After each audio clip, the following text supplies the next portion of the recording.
You are listening to Fika with Vicky on United Public Radio, 107.7 and 105.3 from New Orleans.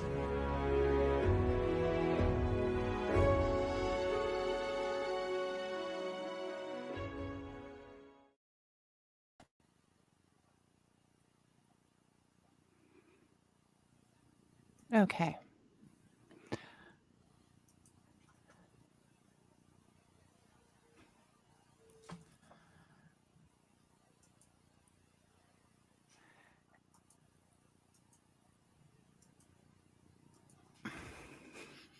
Okay. An auspicious beginning. Hello, everyone, and welcome to Fika.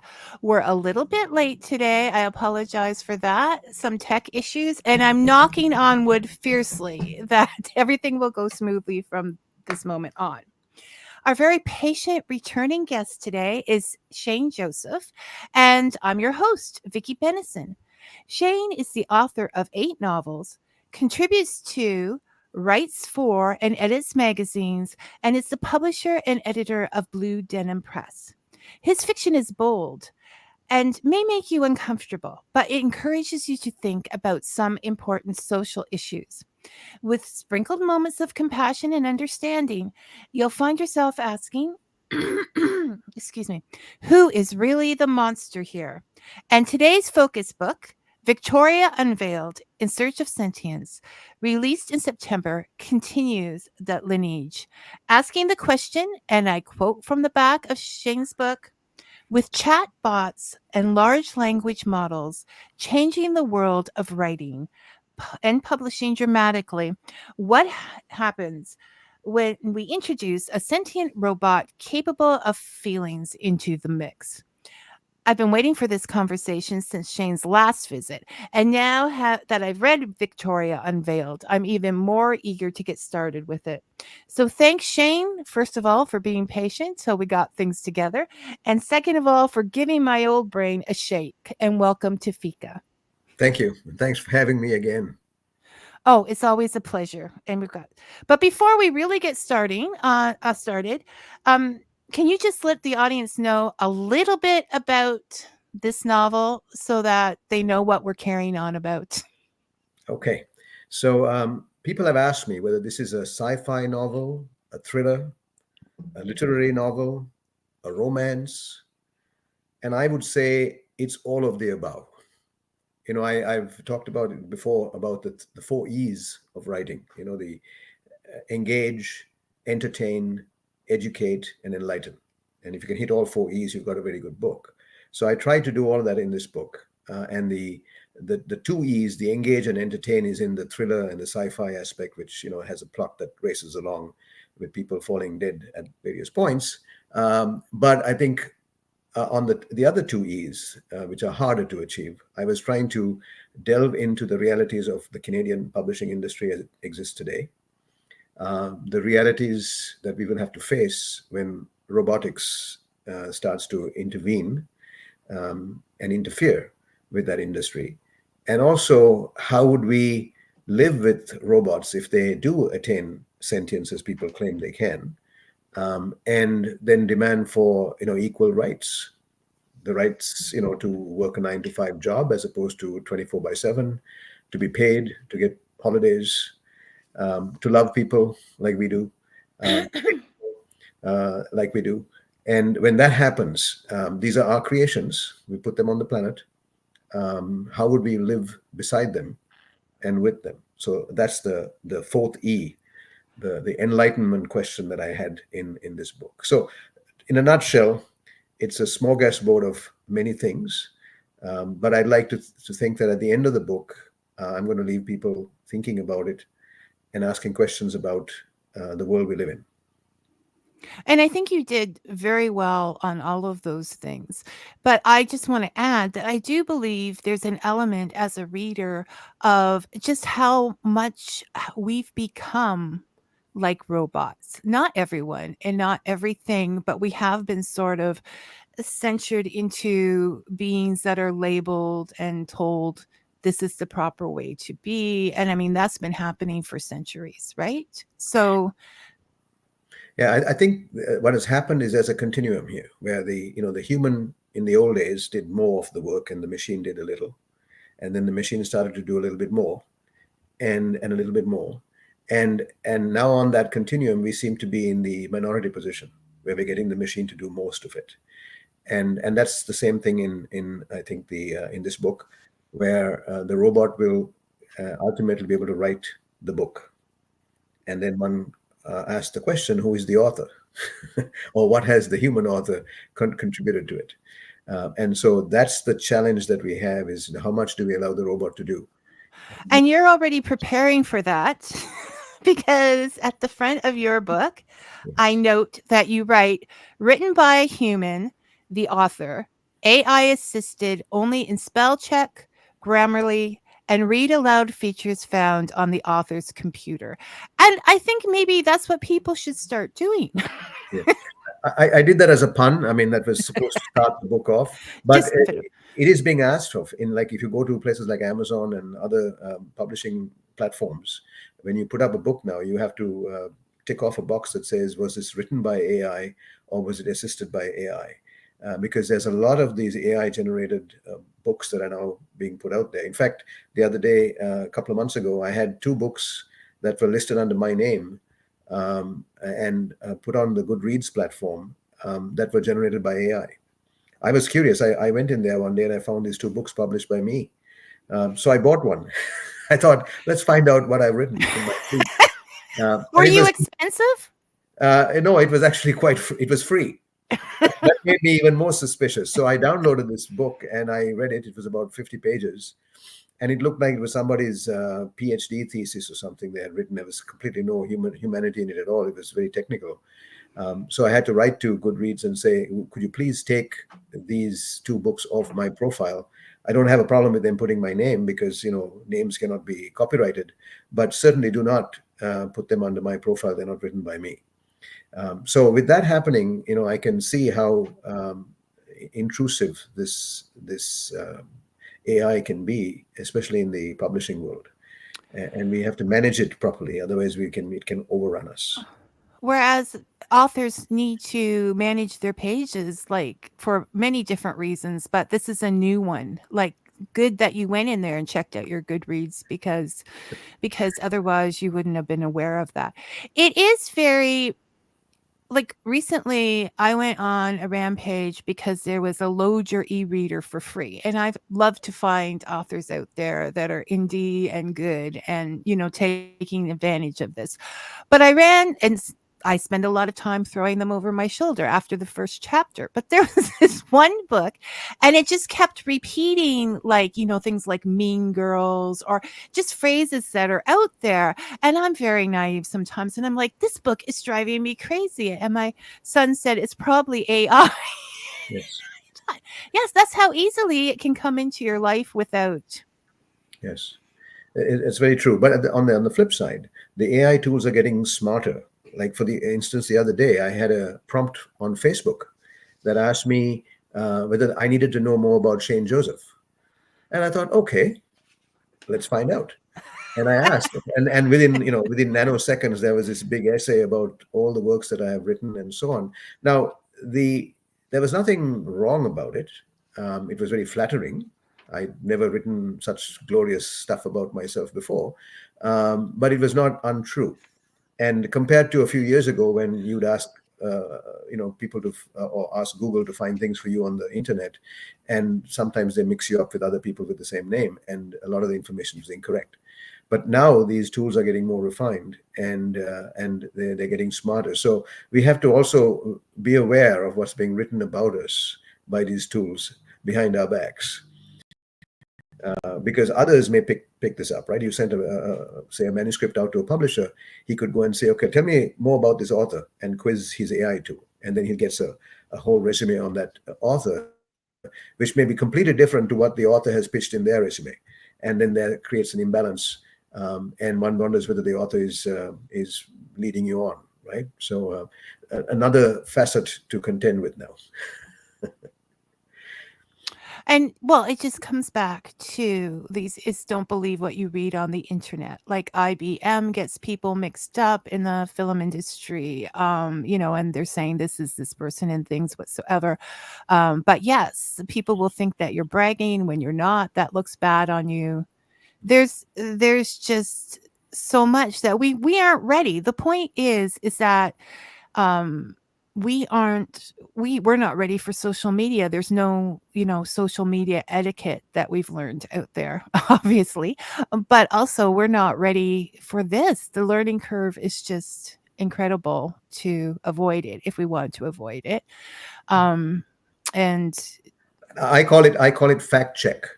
Fact check is a very popular word these days, but the only difference is the fact check has been done by a robot. yes. But what if the robot hadn't? I thought I ran that off. I was just going to bring a couple of them up because how easy would my interview be if I just went through this list? So, Shane, it says that you're inspired by your travels. Where have you been? Like, but I won't do that because it's not, it loses something. But apparently I didn't run it off. So there you go. Okay. But it does, I don't know. I am never going to accept. No, first of all, Victoria, the robot, I guess we call her, Yes. is very advanced. I don't think that we are aware that there's anything that advanced now. This is fiction, but I don't know what's going on about out there. They don't tell us everything, so Yeah, so the difference between Victoria and these chat GPTs and all the people we have is that she is also sensate. She can feel. They have, through huge infusions of data, they have created neural pathways in her brain to rival that of humans, and she is ramping up on her sensory nature. The only difference is that as children, when we start developing senses, we have these base senses like anger and fear and the very basic emotions. And then as we get older and go through many life experiences, we develop compassion and love and empathy and so on. So she's at a rather advanced stage of intelligence and learning. So she knows everything about the world, and she's strong and she's beautiful and all that. But her feelings are still nascent. They are developing, and you can't force those things, right? Even with as much data as you pump through. And therein lies the tragic flaw, because we've created this monster. In a sense, we have is created she? well, she might eventually become a good person, but she's petulant and she's jealous and she's hurtful. But she's already moved past that by the end of the book. By the end of the book, yes, she has, but what a trail of destruction has she left in her wake is the sad thing, and she herself begins to feel things like remorse in the end. And that was what I was leading to, is what a tragedy of having developed sensoriness, just to find out that it came at a terrible human cost. And Okay, so Robin Sims asks, I'll put it up here so you can read it too. Isn't AI is just a very cleverly written computer program that just mimics life or ideas and decisions?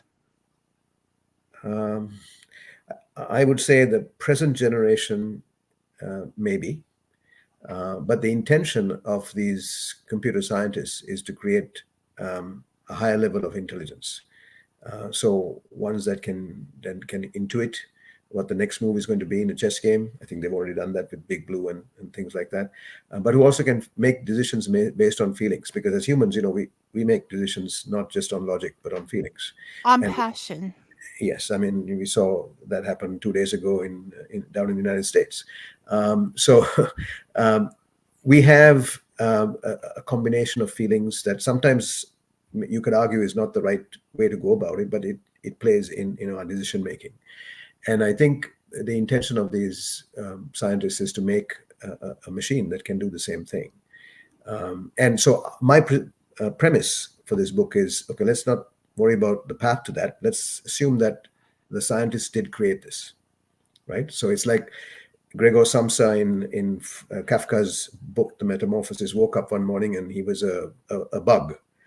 Nobody tried to question how he became a bug. He's just woken up as a bug. Exactly. Now let's deal with the fallout from that, right? So that's the premise in which I went to this book. We have a sensate robot in our midst. How are we going to react to her, and how are we going to deal with her? And that's where I went this book. It's fiction. And so you jumped, and it isn't just, to me, like you said, there's all these different aspects to it. There's enlightenment, there's whatever, but even story wise, it isn't just a story of AI. It's a story of the publishing industry. It's a story of passions. It's a story of human flaws and how that's what makes us unique. And just that we're individuality, which does not come with a robot. And those are the things that if we celebrated, something like this may not have the ability to take hold. If we actually, the more we use AI, the more perfect things become, the more we expect things to be perfect. And we're actually not being compassionate or understanding, or, if someone's in a passionate tirade about something and you correct their pronunciation, you can still understand what they're saying. It's sort of like just cutting off their voice. And so I think this is our time to say, let's be human. Let's be compassionate. Let's do all those things that I don't care what they do. I do not think a robot can feel that in any imaginary world. Not yet. Shane, we can see, this is the thing. Because if you read to the last page, you'll realize there's another iteration coming. Yes. Robot, right? And we try with every iteration to get better. Usually the first version is a disaster, and then subsequent iterations get better. Like, for instance, even ChatGPT. I mean, nobody in the public used the versions that came before 3.5, right? It was only when 3.5 came out that the scientists decided, yes, it's time to now unleash this upon the general population. And since then, there have been many more iterations that have come that have all been better. So yes, I don't think sensory AI version 1 will be a tremendous success, but it will feed subsequent iterations and help make them better. I don't know where it's going to land and whether we will pull the plug before it lands, because the other thing too is, are we willing to share the planet with these creations? Probably not, right? So we may pull the plug on certain activities and say, no, you can do these things, but you can't do these. This is our domain. So that might happen too. Okay, so that's a two-part question. First of all, this is a case of the reader going not necessarily by the author's intentions. So Vicky has taken this away from Shane's intentions and is thinking, but there's still that logical part, that machine part because they are machines. Can it ever, like this? Oh, I hate not being able to do spoilers, but say a machine is learning about their emotions. It's not going to make sense to them. So it's going to be more difficult for them as opposed to a human who says, I don't really care. This is how I feel. And this is what's happening within reason. Okay, let's put this out there. Captain Kirk, Spock. Spock never understood. I mean, I prefer Spock, but he never understood how the captain did what he did. So. And that's true also of Victoria, right? Because she does a few things that we would not have done. And especially when it came to the revenge part of it, it was a mechanical duty. So and so is not good. I'm putting her on my list, and I will make sure that she doesn't survive.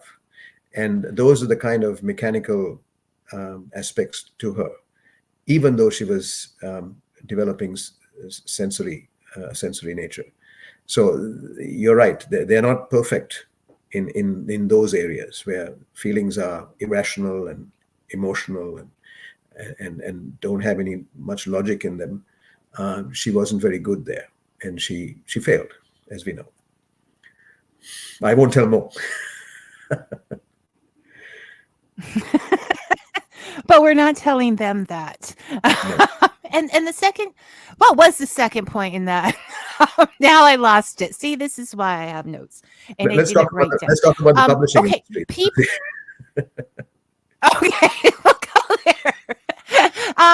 But yeah, we'll come back to the families later. Okay, so Shane does talk about the publishing companies in here, and he wants to specifically the Canadian, because he is a Canadian author. But then he's sort of like, I don't know, maybe I shouldn't have said everything I said. Sorry. But he should. He was. I agree with Shane on this one. So, Shane, why did you say the things you said about the publishing industry? Well, I think that let's leave the robots aside before you introduce them into the mix. But the publishing industry right now, at least in Canada, is at a bit of a crossroads. We have an established order, which was sanctified by governments and grants and a lot of funding, handholding, that is aging. It's currently in some kind of a conflict because I see lots of posts on Facebook about the Giller prizes and all that's going on, which has got nothing to do with Canadian publishing. It's political. So they're engaged in those debates. I also saw some statistics recently, which was given out in the Globe and Mail, and also mentioned by a person from within the industry, which talked to the fact that Canadian-owned publishers only own 4.8% of the Canadian book reading market. And I thought that was astounding information. I mean, we've been coddled for 70 years almost as a publicly funded and supported industry. And after all of that, to only have 4.8% of the market is pathetic. And then I also realized that the reason for that is these official statistics don't go beyond into the myriads of micro presses like the one I have, and the myriads of self-published authors who are putting their books out that don't go through any statistical measurements. And then you look at the amount of literary activity that is not documented, right? So in my little town, for instance, we have a literary festival, an arts festival that runs every 2 years, and we have dozens of events. We have book launches, we have anthologies that we produce locally, we have radio shows, we have a whole bunch of literary activity that's going on that's not in the official numbers. And so I said, on the one hand, you have the traditional industry, which is getting smaller and smaller. And then on the other side, you have a burgeoning unofficial industry. And I reflect those in the two characters, Art, the old guy who's running this little press that's running itself into the ground, and his daughter, who is the young editor, Paula, yeah. Paula, who is the new generation, who's saying, self-publishing is okay, charging people money for the work you do for them is okay, and even robots maybe are okay. So I wanted to bring those two realities into this book, and then what's the fun? And then I thought, okay, just for even more fun, let's throw this robot who comes in and says, I'll write a book in 30 days. And have it printed and published and out there. And then what's that going to do to the industry? So that's also an important, I think, piece in this book to see how that played out. I mean, it had some tragic events, consequences, of course. But that was what I wanted to bring out, because I'm in this industry, and usually they say, write what you know. And so I thought, okay, I will place this book in my industry and see what happens. Now, for the most part, I'm thinking this book will be ignored by the official guardians. But I think the ones who are in the emergent and larger, indie sector might find this book of use, because it does talk about the realities that they are living in and that they're going to be facing. Are you feeling a little like Kevin in this, then? Your character, Kevin, that I'll write this book, but they're not going to read it anyways. Yeah, I like that guy. He said it. He said a lot of things that I had wanted to say. In fact, I'd written an essay about fragmentism, about how this industry is so fragmented and how artists are being fragmented because we are expected to do multiple things, right? We're supposed to write our books, publish our books, promote our books, go on multiple channels, make videos like this. And we're supposed to be good at everything. And we're jacks of all trades and sometimes masters of none. And so this is the reality of the industry. And then I contrasted it against traditional authors like John le Carre, for instance. He was a guy who would write a book, send it off to his publishers, and the moment the book came out, he was off on holidays for 4 or 5 months, not to be seen, because it was not his job to promote the book. It was his publisher's job to promote the book. That was the old world. And so in this world, we are expected to do it all. And the technology is also fragmenting us into different forms, because now you have vlogs, video blogs, right, where you're supposed to write a bit and film a bit. You have TikToks, you have tweets, you have Facebook posts, you have Instagrams, and these are all different forms of different length. And you could basically take, for instance, my book. I could put it into all of those forms in a different format and still get the same central idea across to those different audiences. And we're expected to do all that. And that's why I call it fragmentism. And that's why Kevin was up there on his platform talking about it. Yes, I'm Team Kevin. Okay. I would like, even though he's a fictional character who wrote a fictional book, I would like to read that fictional book. But it doesn't exist. And neither does Kevin, unfortunately.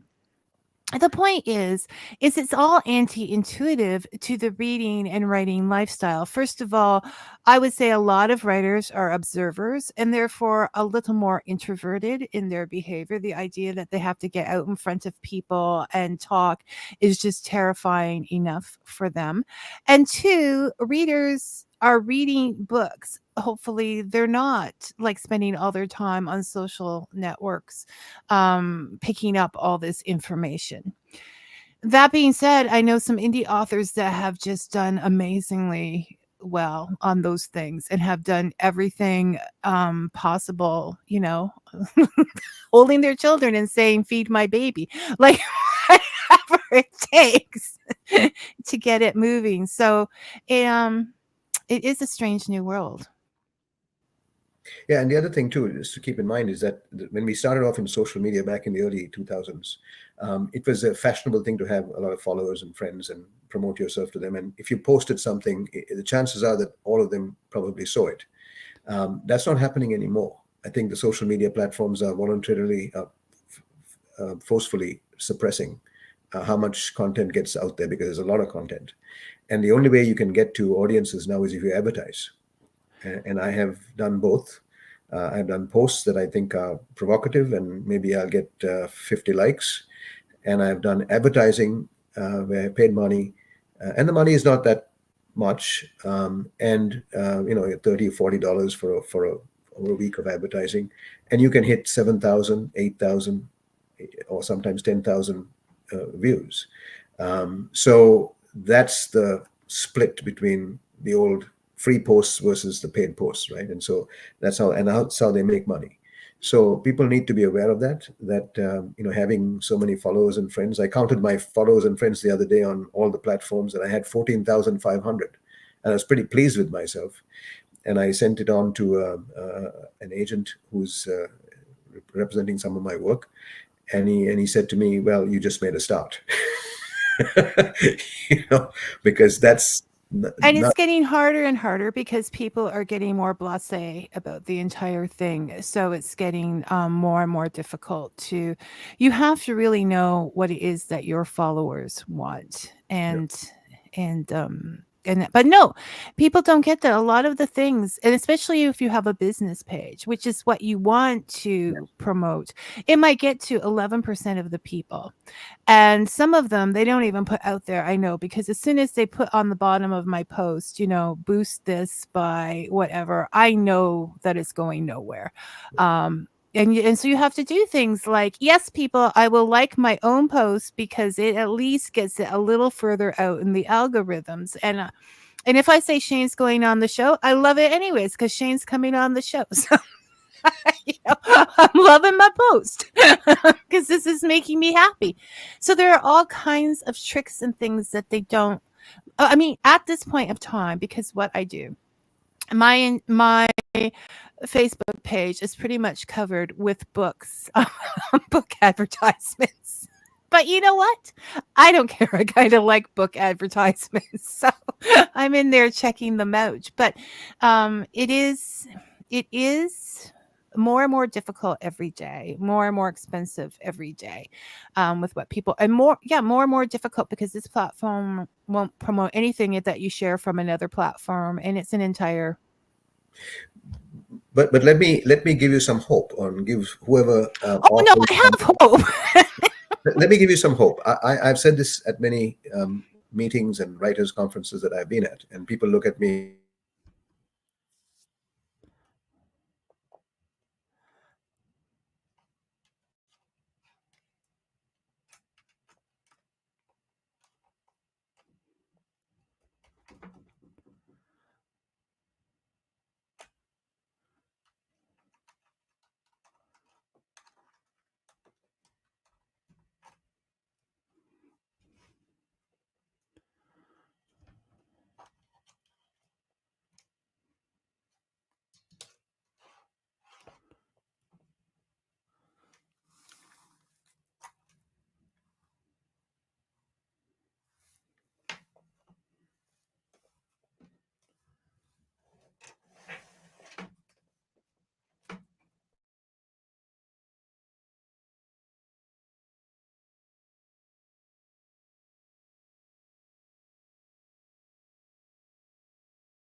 Okay. Shane, can you hear me? I'm just having a little bit of trouble here, people. I have no idea. I think we should stop talking about the publishing industry because they're.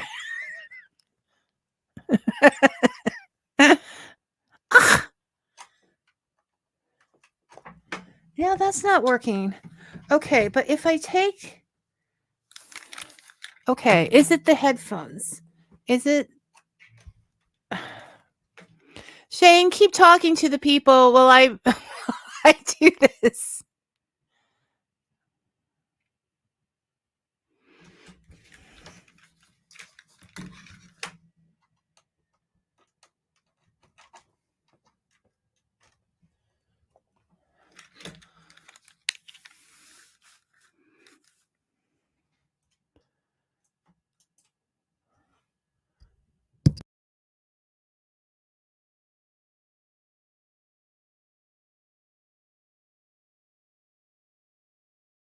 I don't know what to do here. I can't hear anything.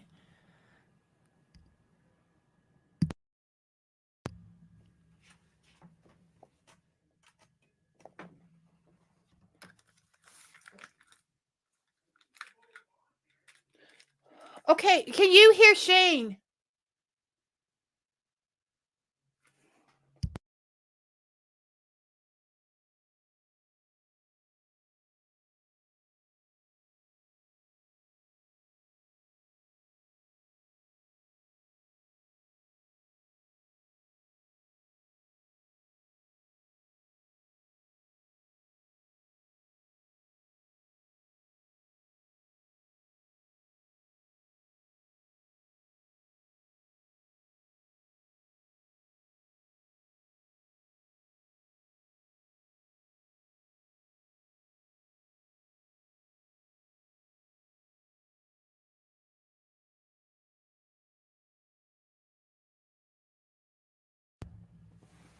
Okay, Dave, can you hear me?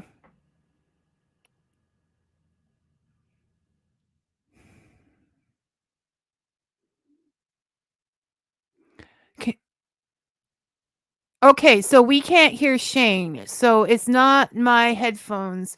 I don't see you muted anywhere, Shane.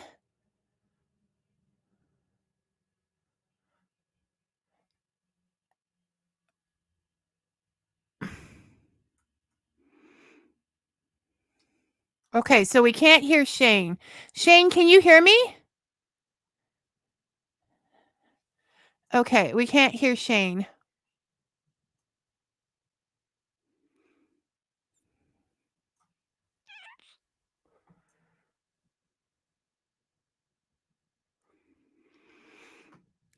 Okay. Well, we're just waiting to figure out what is going on because you know what? This is live. This is adventurous. These happen. I don't see him unmuted in any way.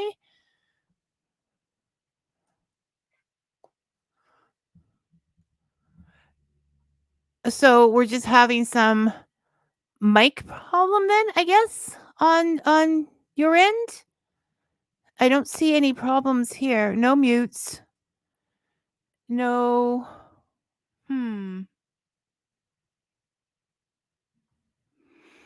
Okay.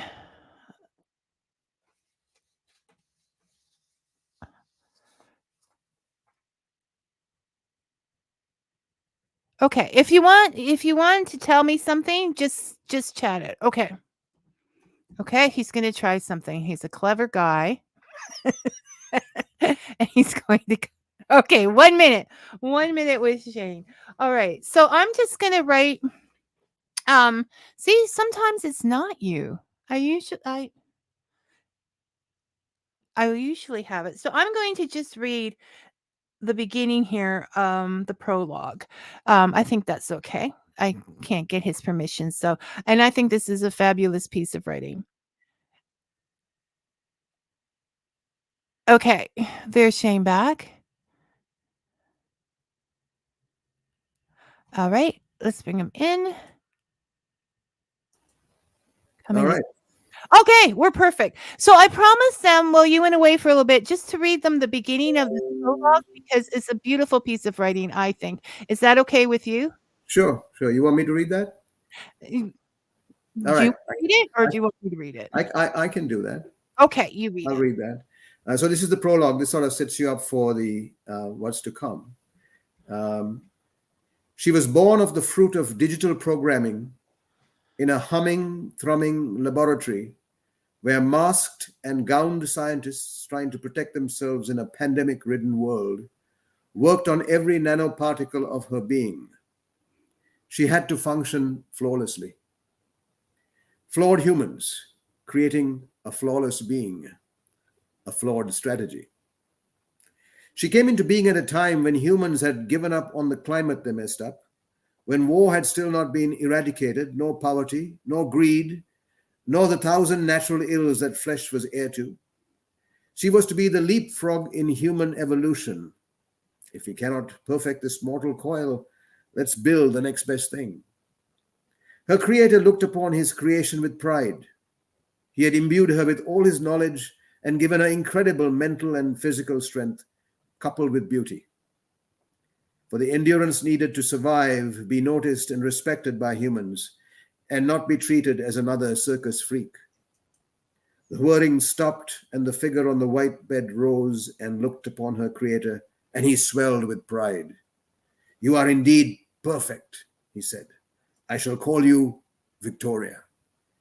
And with that, Phil Kruger, creator of the first sensate robot in North America, ordered champagne for his team of developers, while Victoria looked on, ignored. And I just think that's beautiful. Can I put that on my social media or Sure. can I quote that? You Because put I think it leads in so beautifully with what you've written, Shane. It is a good book on so many levels, and we can't even discuss. I swear I need to start a private book club for like people who've read the book, and then we've gone on to discuss it with people. Okay, so Shane, we need to move on. Yes. We've had our share of problems So you can come back anytime if you want to talk more about any of these issues, because I think they're really worth delving into. Is what are you working on now? It's not I just a Yes. second. I am being told I like the book just because I'm called Victoria. No. Although I do feel like I'm misunderstood and don't quite understand all my emotions at times. Okay. So what am I working on now? I'm working on a fourth book in a historical fiction series. Um, I've written three, and they're not published yet. They're being they're being marketed through an agent. But the fourth book, the idea came to me when I was recently in Switzerland, of all places. I'm in a museum in Zurich, and I read this article about the Demiron Regiment, which was a regiment my ancestor was attached to. It fought in various places. It was a Swiss mercenary regiment that fought in different countries for the Dutch and for the British and so on. And I didn't know that they had fought in India, and they had fought a very famous battle there. I do know that they subsequently came to Canada and fought in the War of 1812. Now, my ancestor wasn't part of that Canadian conflict because he demobilized in Ceylon, and so my whole ancestry then continued in Ceylon until I came to Canada, almost 40 years ago. If he had stayed with the regiment, I may have been a sixth generation Canadian. That's how the world changes. But he fought in India, and so I'm going to India to research that part of the world. I've been in India before, but not in that particular part. And so I'm going to research that. The travel is going to be part of the writing. It's the fun part, and hopefully a book will come out of that.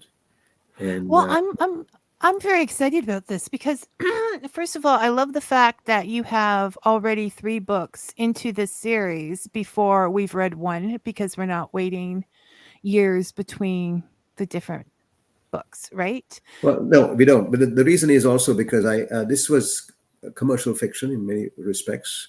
I think it doesn't have all 4 E's. It may have 3, 3.5, perhaps.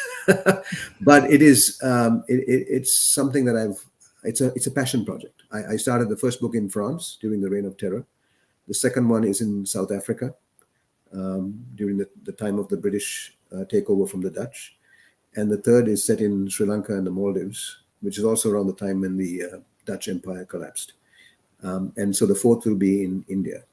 And then the fifth, I could go anywhere. So wherever this character wants to go, I will go because I travel to all those places to do my research. And so it's you could argue, is this a personal, as I say, passion project, or is it something that will result in a series that hopefully people will get to read someday? But you never know. So this is not something you would take on to publish yourself. No, I mean, I could, but I don't want to do it. I think it has a bigger appeal than just my press putting it out. I think it needs to be read by a wide audience because it does talk about colonialism, and it talks about conquest, and it talks about the good and the bad. And also it talks about survival, because I think in that time, people fought a much harder survival battle than we do Yes. today, right? So, and we came from those generations of people. So I think some of that survivability rubs off in us. Well, definitely. I think back to caveman time, the strongest, the all of those things.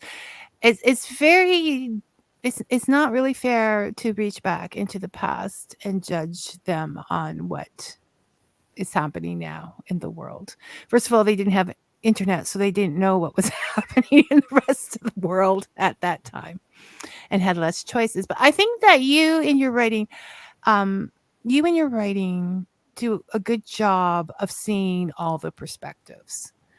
And I see that in Victoria, the different types of people. Um, the passionate family who's appear to be chaotic, but this is where growth happens, and they're not, and the very logical business like family, and who would we like to spend our time with? Well, I'm going with the passionate family and Kevin and all that chaos happening over there, because that is truly human. And it is a really good book, people. It's not all about the robots, as I've said before. It's a very feeling, touchy book. There is sometimes that, and there's surprises. Like Shane will have a female say something in her head, and I think, would a female really say it that way? But then I think, I don't know all the females and how they think. So I can only say whether this female would say it that way or not. So you question a lot of things in But Shane's then book. herein lies the rub, though, because we are always trying to relate. I think it's a present generation thing where we're trying to relate our fiction to reality. We like realist fiction, and even more than fiction, we want our fiction to be realist. And I think there's the flaw, because when you look at the great writers like Salman Rushdie and Gabriel Garcia Marquez, I mean, they wrote magic realism, things that are fantastical, and they ask you to suspend belief. And we have to, when we create characters, we need to make them larger than life. They should be doing somewhat outlandish things that we wouldn't as normal people do. What's the point in reading about normal people? It's boring, right? But So who are so you that's calling normal? well, I'm talking about average day-to-day middle-class people, because we are very circumscribed in the way we conduct our lives. We are politically correct, and we are polite to people, and we don't like to hurt people's feelings, and so on. If you have a bunch of people like that in a book, it will be completely boring, and no one will want to read it, because that's Well, life. no, no. So you You have to have outlandish people who do some really wacky things, who break some norms, because we are curious. We are always curious about the other, who does things that we are reluctant to do. And so those are the people that attract us in the pages of a book, right? And there's no saying that people don't think like that. Just I don't. So we can't make judgment calls on the whole world, as you say, on us. And two, you always have some kind of Easter egg in there with names and things. And um so I'm reading this and I'm seeing Artemis and Diana, and I'm probably way off pace here. But then I think of Artemis, the goddess of the hunt, which is Diana, in Wonder Woman. Is there any was Yes, that meant? there were some things that were deliberate. So, for instance, Artemius, shortened to Art, right? Right, exactly. He's Or an I got artist. that part too. Yeah, and so I tried a little bit of that. Victoria came to me because Victoria was the queen who ruled the waves, and this woman is supposed to do that. And yeah, so I sometimes play with some of those names. Um, Is it's there more I haven't got yet? Because I'm playing the game with you, Shane. No, I mean, some of them I kept them as straight names. For instance, the Smith and the Smyth thing was a play on the guy trying to be posh. I think sometimes we adopt posh names to impress people. And he's a consultant. He's breaking into consulting. He wants to get away from a traditional SMITH to a SMYTH.